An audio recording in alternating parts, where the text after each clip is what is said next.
Olá, esse programa vai falar de diabetes mellitus tipo 1, síndrome que acomete 564 mil pessoas no Brasil. Eu sou Cassiana Tormin e vou entrevistar o deputado Zacarias Calil, do União de Goiás, que é médico e um dos autores do projeto de lei que classifica o diabetes tipo 1 como deficiência para efeitos legais. Seja bem-vindo, deputado. Muito obrigado, é um prazer estar com vocês, à disposição.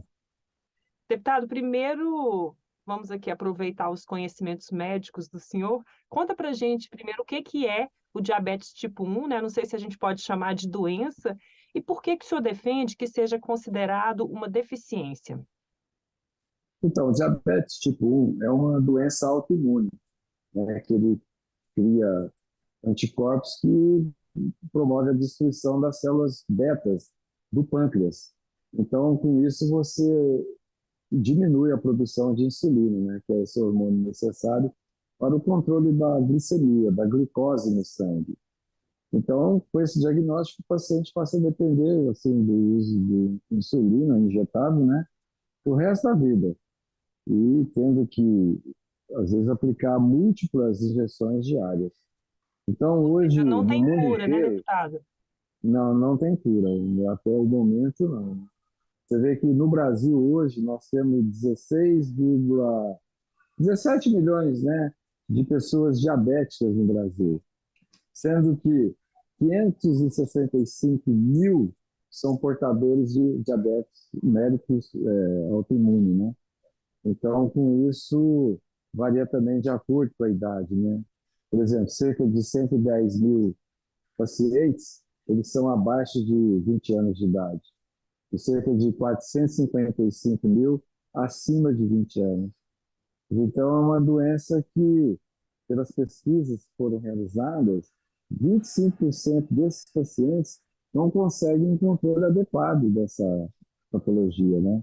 E ela é uma doença silenciosa, uma doença crônica, que ela vai provocando muitas alterações que às vezes são imperceptíveis no dia a dia, né? Por exemplo, ele leva a retinopatia diabética, ele leva a obstrução de vasos sanguíneos, né? Artérias e veias. Tem paciente que evolui até para amputação. Então, tem aquelas neuropatias, né? Aquelas doenças periféricas, assim, na pele, e todo o organismo como um todo, né? O diabetes atinge principalmente a parte renal. E muitos pacientes partem depois para hemodiálise. Isso é muito sério, né? Porque além de você aumentar o custo dessas atividades todas, o paciente fica aí na dependência. E grande parte deles são jovens, que estão na fase mais produtiva da vida e, de repente, eles são impedidos de fazer determinadas situações, principalmente no adolescente, que envolve até a depressão, né? Isso é muito sério. A pessoa às vezes não aceita. Então, é um problema de saúde pública. Eu costumo dizer que o diabetes realmente a gente tem que ter muito cuidado em relação a essa doença, principalmente as insulinas dependentes. Por exemplo, eu tenho pacientes aqui que as mães pararam de trabalhar. E mesmo nessas audiências públicas, a gente vê muito isso, né? Os pais, as mães principalmente, pararam de trabalhar para acompanhar essas crianças na sala de aula. Porque se você fizer uma dosagem errada, principalmente se a criança for pequenininha, se fizer uma dosagem errada, você pode levar essa criança a um coma hipoglicêmico, que é muito grave também. Ela apresenta convulsões, né, desmaios, e uma série de fatores que tem criança que você tem que ter o controle da diabetes. Por exemplo, você fura o dedo, né, que usa a canetinha, e mais aquele sensor com a fita. E outros que têm mais condições, você utiliza é tipo um botãozinho que você coloca no braço e um aparelhinho que pode ser também adaptado ao celular, né, um aplicativo, e você vai mantendo o controle da glicemia. Então, são situações que levam, sim, à gravidade, tanto no adolescente também, quanto na idade adulta, né? Então, o Deputado, que a gente tem visto, pois não, não pode concluir o raciocínio do senhor. o que a gente tem visto que né, a questão de dificuldade de acesso ao trabalho de jovens e adultos, né, como eu disse.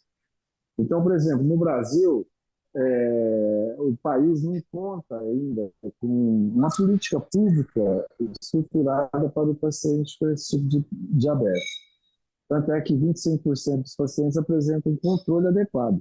Quer dizer, você tinha que ter muito mais controle em relação a isso, né? No qual eles possam desenvolver essas doenças, como eu já falei. Então, deputado, se essa proposta for aprovada mesmo, ela vai passar por algumas comissões, depois terá que ser analisada também pelo Senado. O que que isso vai trazer de benefício na prática para esses doentes, aí, esses pacientes do diabetes tipo 1? O que que vai mudar se o diabetes se tornar classificado como uma deficiência? Então, ele vai ter também todos os benefícios que os outros pacientes que são deficientes, né, têm, eles vão ter, isso aí vai melhorar muito a condição de vida deles. Porque, veja bem, igual eu te disse anteriormente, se uma pessoa tem uma deficiência, ele tem determinadas, assim, eu, deixa eu regravar isso aqui, Uhum. benefícios, né? Ele tem determinados benefícios que a lei protege. E o paciente diabético, ele não pode trabalhar, por isso que eu vejo a incoerência disso. Ele não pode trabalhar com máquinas na iniciativa privada.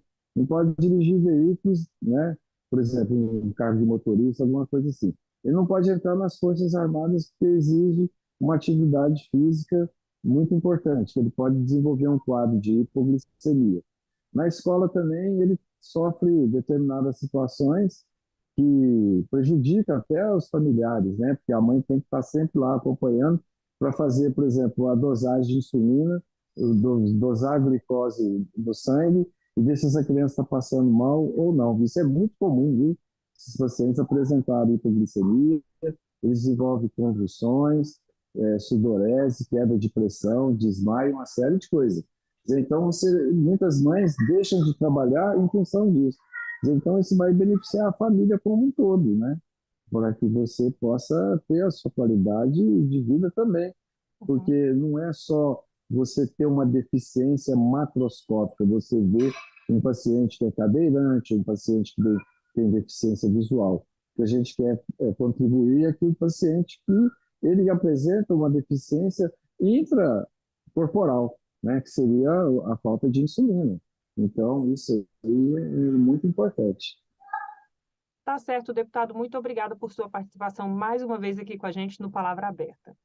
Eu conversei com o deputado Zacarias Calil, do União de Goiás, sobre a proposta que considera o diabetes mellitus tipo 1 como deficiência.